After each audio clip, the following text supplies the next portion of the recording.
AutoCAD 2026 version uninstall করার জন্য আমাদের ম্যাক কম্পিউটারের মধ্যে ফোল্ডার আছে।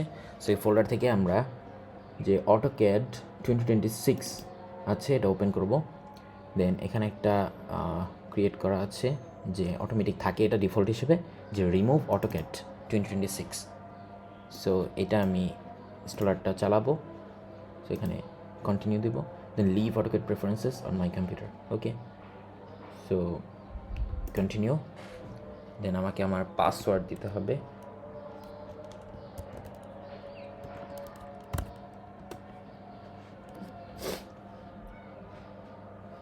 ইটস রং, কারণ এটা ম্যাকে সব জিনিসে একটা পাসওয়ার্ড দেওয়া লাগে আলাদাভাবে।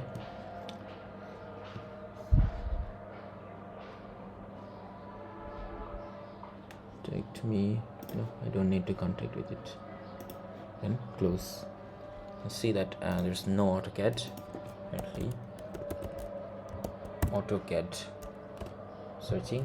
There's no application in AutoCAD. So এটা completely remove হয়ে গিয়েছে। Thank you.